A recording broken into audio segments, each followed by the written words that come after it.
Hello everyone, मैं वर्षा आपके अपने यूट्यूब चैनल वर्षा एजुकेशन पॉइंट में स्वागत करती हूँ। दोस्तों, कैसे हैं आप सब? आशा करती हूँ स्वस्थ होंगे, अच्छे होंगे, आपकी स्टडी भी बहुत अच्छी चल रही होगी। दोस्तों, हम लोगों ने भक्ति काल के अंतर्गत जो है जितने भी जो है संत काव्य धारा के महत्वपूर्ण कवि थे उनको जो है अच्छे से पढ़ा, उसकी विशेषताओं को पढ़ा, उनसे संबंधित जितने भी महत्वपूर्ण उनकी प्रसिद्ध रचनाएं थी उसको भी अच्छे से पढ़ा। तो निर्गुण भक्ति काव्य धारा दोस्तों, जैसे मैंने बताया था कि दो भागों में विभक्त है, एक सूफी काव्य धारा और संत काव्य धारा। संत काव्य धारा को तो हम लोगों ने अच्छे से पढ़ लिया है। सूफी काव्य धारा की भी मैं एक वीडियो आप लोग को दी हूँ, जिसमें उसके अंतर्गत उसकी जो है विशेषताएं क्या हैं और सूफी दर्शन में साधक के जो 4 दशाएं थी वह क्या हैं। तो आशा करते हैं दोस्तों वह क्लास आपको बहुत अच्छे से समझ में आई है, क्योंकि कमेंट भी आप लोग के बहुत अच्छे आते हैं। तो मुझे भी बहुत अच्छा लगता है कि हाँ, मेरा पढ़ाया हुआ आप लोग को बहुत अच्छे से समझ में आ रहा है। तो दोस्तों, आप लोग बिल्कुल भी परेशान मत होइएगा। हम आपको, जैसे कि कल मैंने आपको हिंदी गद्य साहित्य का स्टार्ट करा दिया था क्लास, उसमें जो है जितने भी महत्वपूर्ण उपन्यास विधा में जितने भी कवि हैं उनको हम लोग 5-5 कवियों को लेके अच्छे से पढ़ेंगे। तो एक दिन जो है गद्य साहित्य पढ़ेंगे, एक दिन जो है हम लोग जैसे अपना हिंदी साहित्य का इतिहास पढ़ते हैं भक्ति काल, उसको जो है कवर करेंगे, ताकि दोनों का बैलेंस जो है बराबर बना रहे। तो आज की क्लास में हम लोग जो है पहले सूफ़ी कवि मलिक मोहम्मद जायसी के बारे में पढ़ेंगे। उनके बारे में सामान्य जानकारी जितना है वो मैं आप लोग को अच्छे से कवर कराऊंगी। और जितनी उनकी प्रसिद्ध रचना है, एक फेमस रचना है पद्मावत, ठीक है। पद्मावत ये जो है 1540 ईस्वी में रचित है जायसी की। ये भी बहुत ही फेमस रचना है। यहाँ से भी दोस्तों बहुत ही प्रश्न बन के अच्छे आते हैं। पिछली बार ही देख लीजिए, पद्मावत का बंगला अनुवाद पूछ दिया था, ठीक है। तो इससे जो है आते ही हैं। तो जितने भी महत्वपूर्ण पद्मावत से संबंधित छोटे पॉइंट हैं वो मैं आपको कवर करा दूंगी। और मलिक मोहम्मद जायसी की इनके भी अलावा जो और अन्य प्रसिद्ध रचना है, अखरावट है, ठीक है, कहरनामा है, आखिरी कलाम है, तो वो सब भी आपको अच्छे से कवर करा देंगे। तो दोस्तों, आप क्लास में पूरे बने रहिएगा लास्ट तक। बहुत आपको जो है दोस्तों इस क्लास में आपको फ़ायदा मिलेगा। आप पूरी लास्ट तक बने रहिए, क्लास खुद देखेंगे कितने अच्छे से मैंने आप लोग को कराया है। तो दोस्तों, चलते हैं हम लोग अपने क्लास की तरफ। हेलो एवरीवन, तो हम लोग अपनी क्लास को आगे बढ़ाते हैं। हम लोग जो है सूफी काव्य धारा के प्रथम कवि के बारे में सबसे पहले पढ़ेंगे। एक चीज़ जो है दोस्तों बारीकी से पढ़ते हुए चलेंगे, ठीक है, एकदम सिस्टम से चलेंगे। ये नहीं कि मैंने इसमें जो है दोस्तों आपको तुरंत पद्मावत, कुतुबन की मृगावती वो सब स्टार्ट नहीं किया। जहाँ से एकदम बेस से, मतलब कि जो लोग भी यह मतलब जिसके लिए हिंदी साहित्य कंपटीशन जो अभी इस साल नहीं जो है 2 साल या 1 साल बाद पेपर देंगे, उनके लिए भी यह बेनिफिट होगा। और जो लोग पढ़ चुके हैं उनका रिवीजन बहुत अच्छी तरीके से हो गया, लगभग सारी चीज़ इसमें है। तो लास्ट तक पूरी क्लास में आप लोग बने रहिएगा, ठीक है। तो पहला प्रश्न यह दोस्तों बनता है कि सूफी काव्य धारा के प्रथम कवि कौन है, ठीक है। सूफी काव्य धारा के प्रथम कवि, रचनाकार मैं लिख दी हूँ, वर्ष लिख दी हूँ, और रचना जो है और आलोचक किन्होंने इन्हें जो है सूफी काव्य धारा का प्रथम कवि माना। असायत की जो है रचना है हंसावली, 1970 ईस्वी में प्रकाशित हुई थी। इसे जो है डॉक्टर नगेंद्र और गणपति चंद्र गुप्त ने जो है सूफी काव्य धारा के जो है प्रथम कवि माना, और रचना इनकी हंसावली। तो किसी तरीके से दे आप कर लेंगे, ठीक है, चाहे सूफी काव्य धारा की प्रथम रचना बोले या प्रथम कवि बोले, ठीक है। फिर आता है कि मुल्ला दाऊद ये रचनाकार हैं। इनकी रचना है चंदायन, जो कि 1979 ईस्वी में प्रकाशित हुई थी। इसके जो है प्रथम कवि मानने वाले हैं इनको कौन? डॉक्टर राम कुमार वर्मा ने। डॉक्टर राम कुमार वर्मा ने मुल्ला दाऊद को सूफी काव्य धारा का प्रथम कवि माना। इनकी रचना है चंदायन, जो कि है 1379 ईस्वी में, ठीक है। फिर उसके बाद है कि ईश्वर दास की रचना है सत्यवती कथा, 1501 में प्रकाशित हुई थी। इसको जो है सूफी काव्य धारा के प्रथम कवि मानने वाले हैं हजारी प्रसाद द्विवेदी। फिर आता है कुतुबन, ठीक है। ये सब सूफी जो है काव्य धारा की जो है कवि हैं, ठीक है। तो आप लोग जो है ये सब भी याद रखिएगा। तो भक्ति काल में किसी भी प्रकार से पूछे कि इनमें से संत कवि कौन है, इनमें से जो है सूफी कवि कौन है, तो आप लोग बिल्कुल कंफ्यूज मत होइएगा, ठीक है। प्रश्न कैसे भी पूछे, वैसे तो मैं सूफी काव्य धारा भी जब खत्म होगा तो आप लोग को प्रश्न कराऊंगी, और आप लोग जानते हैं कि मैं प्रश्न कराने के साथ साथ एक्सप्लेनेशन भी देती हूँ, प्लस इम्पॉर्टेंट प्रश्न भी जितने बन सकते हैं वो भी मैं एक्सप्लेन करती हूँ। तो आप लोग जो है बस जितना मैं बोल रही हूँ उतना सुनते रहिए अच्छे से, सारे आप नोट्स को अच्छे से दिमाग में एकाग्रचित होकर पढ़ते रहिए। फिर है कुतुबन। कुतुबन की रचना है मृगावती। यह 1501 में प्रकाशित हुई थी। इसको जो है मानने वाले हैं सूफी काव्यधारा के प्रथम कवि रामचंद्र शुक्ल। तो दोस्तों यहाँ से प्रश्न जरूर आता है, अब किसी प्रकार से भी दे दे, चाहे सूफी काव्यधारा के प्रथम कवि पूछ दे, आलोचक के बारे में, या इनकी रचना दे दे। ठीक है, हमें यह इनकी रचना भी याद करनी है, इनका वर्ष भी याद करना है, आलोचक भी याद करना है। ठीक है, फिर अब आता है, ये तो हो गए विभिन्न आलोचकों की दृष्टि से। अब आता है कि सर्वमान्य की दृष्टि से जो है सूफी काव्यधारा के प्रथम कवि कौन है। ठीक है, अब अगर आलोचक न दे, सर्वमान्य की दृष्टि से पूछ दे तो मुल्ला दाऊद की रचना है। ठीक है, मुल्ला दाऊद को प्रथम सूफी कवि माना गया है। ठीक है, अब इनकी रचना चंदायन को प्रथम सूफी काव्यधारा का जो है रचना मानी गई है।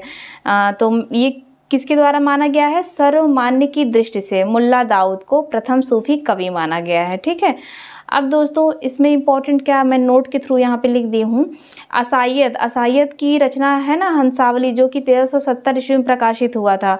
ठीक है, अब इसका विषय मैं यहाँ लिख दी हूँ, का स्रोत विक्रम बैताल की कथा है। किसमें? हंसावली में, जो कि असायद द्वारा प्रकाशित हुई थी 1970 ईस्वी में। असायद को जो है सूफी काव्यधारा के प्रथम कवि मानने वाले मैंने किसको बताया था? डॉक्टर नगेंद्र और गणपति चंद्रगुप्त को। असायद जो रचनाकार हैं, इनकी रचना है हंसावली। इसमें क्या वर्णित है? विक्रम बैताल की कथा।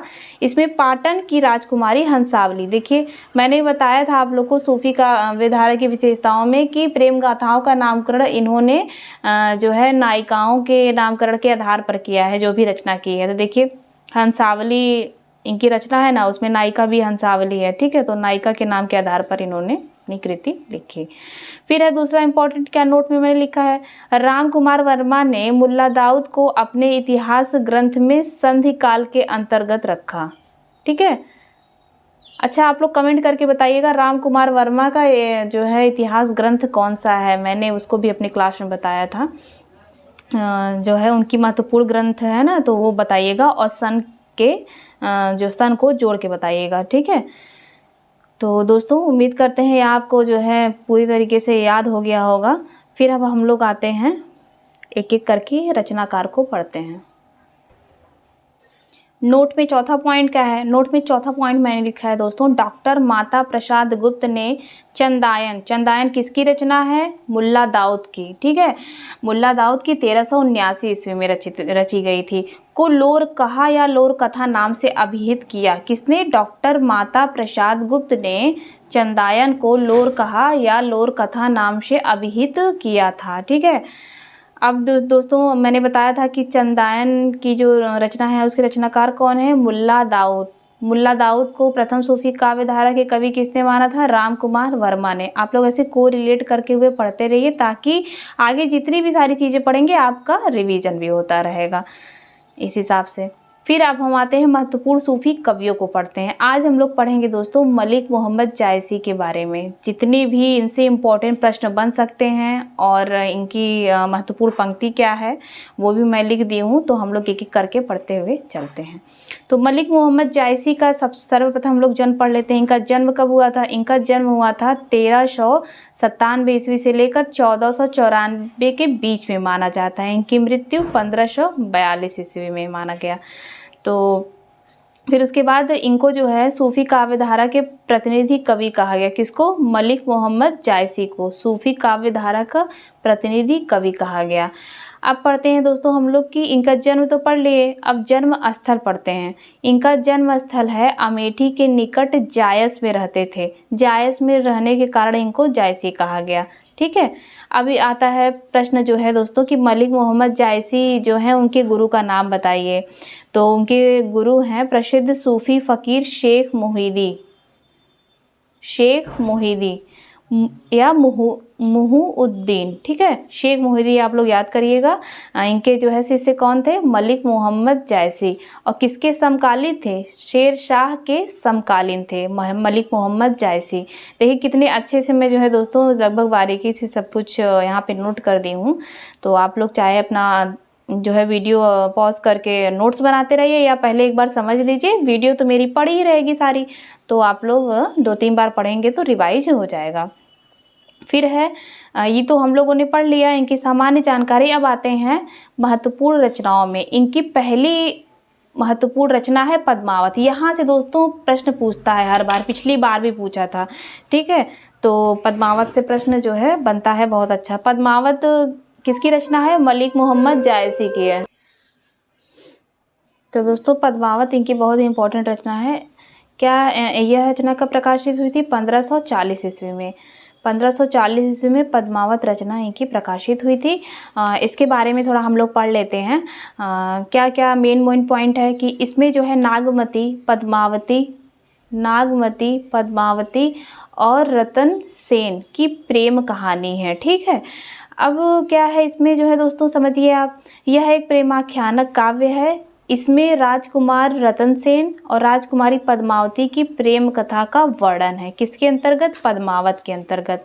यह जो है दोस्तों कथा 2 भागों में विभक्त की जाती है। एक प्रश्न दोस्तों यह जो है टीजीटी में पूछा था पिछली बार कि पद्मावत का बंगला अनुवाद किसने किया था? पद्मावत का जो है बंगला अनुवाद अराकान राज्य के एक मंत्री थे मगन ठाकुर, 1650 ईस्वी के आसपास इन्होंने आमो उजाला जो है नामक कवि थे, उनसे कराया था पद्मावत का बंगला अनुवाद, ठीक है। दोस्तों मैंने बताया कि पद्मावत जो है वह उसकी कथा वस्तु जो है 2 भागों में विभक्त थी।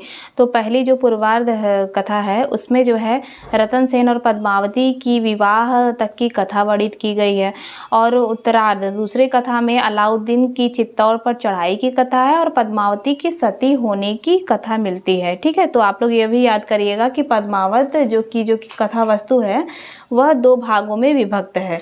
तो ठीक है दोस्तों, पहले भाग में क्या मैंने बताया कि रतन सेन पद्मावती की विवाह तक की कथा है, दूसरे में अलाउद्दीन और जो है अलाउद्दीन की चित्तौड़ पर चढ़ाई की कथा है, और पद्मावती के सती होने की कथा वर्णित है।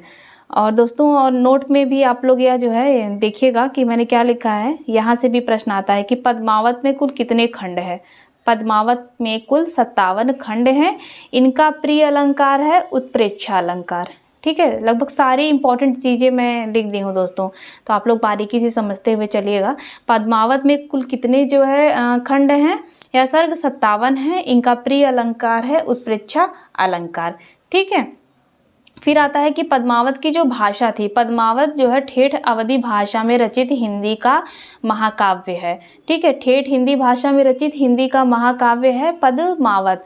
अब पद्मावत के पात्र जो थे वह प्रतीक रूप में थे, ठीक है। तो याद करिए मैंने बताया था कि सूफी काव्य धारा की विशेषता है कि लौकिक प्रेम के माध्यम से अलौकिक प्रेम की व्यंजना। देखिए पद्मावत को मैंने एग्जाम्पल देके बताया था ना कि उसमें प्रतीकों के माध्यम से जो है आत्मा का परमात्मा से मिलन दिखाया गया है।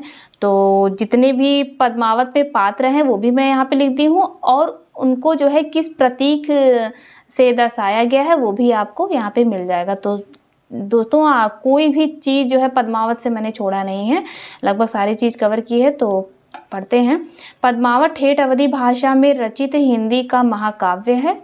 पद्मावत के जो पात्र हैं वह प्रतीक रूप में हैं तथा यह पूरा काव्य ग्रंथ एक रूपक काव्य ग्रंथ भी माना जाता है, ठीक है। तो आप लोग ये देखिएगा कि जो पद्मावत कथा है, पद्मावत यह एक प्रतीक या रूपक काव्य ग्रंथ भी माना जाता है, ठीक है। तो प्रश्न किसी भी प्रकार से पूछे कि वह कौन सा महाकाव्य है जो प्रतीकात्मक रूप में दर्शाया गया है, तो यह रूपक काव्य है, तो आप लोग बता देंगे कि पद्मावत जो है रूपक काव्य है। इसे जो है प्रतीकात्मक काव्य भी कहते हैं, ठीक है। किसको? पद्मावत को। इसमें 57 खंड में जो है रचना लिखी गई है, ठीक है। तो ठीक है आप। और जो है दोस्तों एक चीज़ और मैंने बताया था कि पद्मावत जो है 2 भागों में विभक्त करके इसकी कथा है। प्रथम भाग में मैंने बताया था कि रतन सेन और पद्मावती की विवाह तक की कथा है, दूसरे में अलाउद्दीन की चित्तौड़ पर चढ़ाई की कथा है, ठीक है, और पद्मावती के सती होने की कथा है। तो जो दोस्तों ये पहला भाग है वह काल्पनिक घटनाएं उसमें हुई हैं। जो दूसरे भाग है आप लोग ये भी याद रखिएगा, लिख लीजिए कहीं नोट करके। प्रथम भाग जो है पूर्वार्ध वह काल्पनिक घटनाओं पर आधारित है, और दूसरा भाग ऐतिहासिक जो है घटनाओं पर आधारित है। ठीक है, यह भी याद रखिएगा। अब हम आते हैं पद्मावत में प्रयुक्त जितने भी प्रतीक हैं उसको पढ़ेंगे। तो पद्मावत की रचना जो है उसमें जो पात्र हैं उसको मैंने प्रतीक के रूप जो है सब सामने दर्शा दिया है, एक एक करके पढ़ेंगे। जो राजा रतन सेन हैं उनका प्रतीक मन या आत्मा है। तो दोस्तों इसमें प्रश्न यह भी पूछता है, ठीक है, रतन सेन सिंघल और पद्मावती नागमती दे देगा और आपको जो है बता देगा कि परमात्मा का प्रतीक कौन है। तो पद्मावती है परमात्मा के प्रतीक। तो आप लोग जो है इसको रट लीजिएगा, एकदम छोड़िएगा मत। यहाँ से भी प्रश्न जो है आता है, इसको लिख के याद करेंगे तो आराम से याद हो जाएगा 2-3 बार, कोई बहुत बड़ी बात नहीं है। तो राजा रतन सेन का जो है किस प्रतीक के रूप में दर्शाया गया, मन या आत्मा। सिंघल को हृदय के रूप में, पद्मावती है वह परमात्मा या श्रद्धा या सात्विक बुद्धि। देखिए मैंने तीनों यहाँ प्रतीक लिख दिया है, तो तीनों में से कोई भी दे, परमात्मा, श्रद्धा या सात्विक बुद्धि, सब किसका है, पद्मावती का प्रतीक है। फिर है दोस्तों नागमती को किस प्रतीक के रूप में वर्णित किया गया है, दुनिया धंधा या सांसारिक बुद्धि। क्या, दुनिया धंधा या सांसारिक बुद्धि। फिर है अगला क्या कि राघव चेतन को शैतान रूप में प्रतीक के रूप में दर्शाया गया है। अलाउद्दीन को माया का प्रतीक माना गया है। चित्तौड़ को तन का प्रतीक माना गया है। सुवा या हीरामन तोता को गुरु का प्रतीक माना गया है। दोस्तों हम लोग जायसी के महत्वपूर्ण कृति पद्मावत को पढ़ लिया। पद्मावत के बारे में जितने भी इम्पोर्टेंट तथ्य थे वो भी मैंने करा दिया है। अब इनकी अन्य और महत्वपूर्ण प्रसिद्ध रचनाएं हैं उसको भी हम लोग एक एक करके पढ़ेंगे। साथ में उसके अंतर्गत जितनी भी चीज़ें हैं उसके विषय से संबंधित वो भी मैं यहाँ पे लिख दी हूँ, तो एक एक करके हम लोग अच्छे से पढ़ते हुए चलेंगे। तो मलिक मोहम्मद जायसी से कुछ भी प्रश्न पूछे आप लोग जो है अच्छे से कवर कर लेंगे। तो पहला तो पद्मावत तो हम लोगों ने पढ़ लिया, इनकी प्रसिद्ध कृति है। दूसरा क्या है, दूसरी है इनकी अखरावट जो रचना है किसकी है, मलिक मोहम्मद जायसी की रचना है। इसकी विषय क्या है, इसमें जो है दोस्तों सृष्टि की उत्पत्ति का वर्णन है और देवनागरी वर्णमाला के एक एक अक्षर को लेकर सैद्धांतिक बातें कही गई हैं। किसमें, अखरावट में। ठीक है, तो ये आप अपने हिसाब से याद कर लीजिएगा। अखरावट में एक एक अक्षर, अखरावट, अच्छा ठीक है। तो अगर आए इसमें कि देवनागरी वर्णमाला के एक एक अक्षर को लेकर सैद्धांतिक बातें किसमें कही गई हैं, अखरावट में कही गई हैं और अखरावट में ही सृष्टि की उत्पत्ति का वर्णन है। फिर है आखिरी कलाम, इनकी रचना है। आखिरी कलाम किसकी रचना है, ये भी मलिक मोहम्मद जायसी की रचना है। इसमें प्रलय और कयामत का वर्णन तथा मुगल शासक बाबर की प्रशंसा की गई है।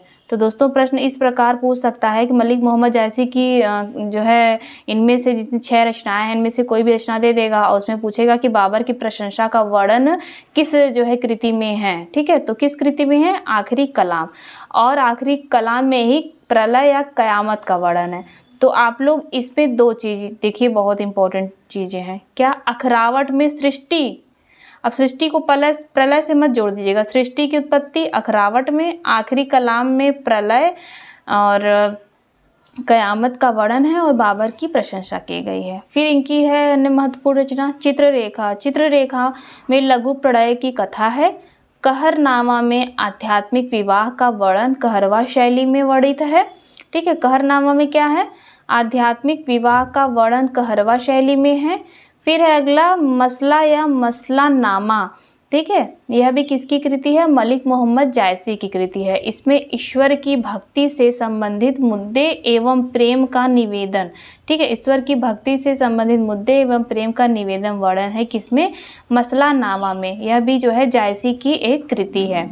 फिर दोस्तों एक कथन रामचंद्र शुक्ल जी का बड़ा जायसी से संबंधित एक कथन बड़ा इम्पोर्टेंट है। क्या है वो भी मैं आप लिख दी हूँ, तो देखते हैं हम लोग। अच्छा है, रामचंद्र शुक्ल कहते हैं कि कबीर ने केवल भिन्न प्रतीत हुई परोक्ष सत्ता की एकता का आभास दिया था। क्या कबीर ने केवल भिन्न प्रतीत हुई परोक्ष सत्ता की एकता का आभास दिया था, प्रत्यक्ष जीवन की एकता का दृश्य सामने रखने की आवश्यकता बनी थी। यह जायसी द्वारा पूरी की गई। ठीक है, तो फिर उसके बाद जायसी की एक प्रसिद्ध पंक्ति है, यह भी एग्जाम में जो है देखने को मिलता है हम लोग को। क्या है वह? इन्होंने जो है स्वयं कहा है अपने लिए, ओ मैं जानी कवित उसकीन्हा, मकु यह रहे जगत में चीन्हा। ठीक है, क्या है? ओ मैं जानी कवित उसकीन्हा, मकु यह रहे जगत में चीन्हा। तो यह जो है दोस्तों जायसी की पंक्ति। दोस्तों आशा करते हैं कि आप लोग को यह जो है मलिक मोहम्मद जायसी का जो यह क्लास है आप लोग को बहुत अच्छे से समझ में आया होगा। और आप जानते होंगे कि पद्मावत एक महाकाव्य है। ठीक है, अब महाकाव्य कहा जाता है कि इसकी क्योंकि इसमें जो है ऐतिहासिक का मतलब इस कथा में जो है ऐतिहासिकता कल्पना दोनों का निर्वाह हुआ है। ठीक है, अब जैसा कि अलाउद्दीन जो खिलजी हैं माया के प्रतीक के रूप में इनको वर्णन किया गया है। ठीक है, चित्तौड़ का वर्णन किया गया है। तो इसमें काल्पनिक और ऐतिहासिक दोनों का वर्णन हमें यहाँ पे देखने को मिलता है। तो दोस्तों आशा करते हैं क्लास आपको समझ में आई होगी। अच्छे से पढ़ते रहिए, आपको जो है ज़रूर सफलता प्राप्त होगी। तो दोस्तों आज की क्लास हम यहीं समाप्त करते हैं। तब तक के लिए धन्यवाद। All the best.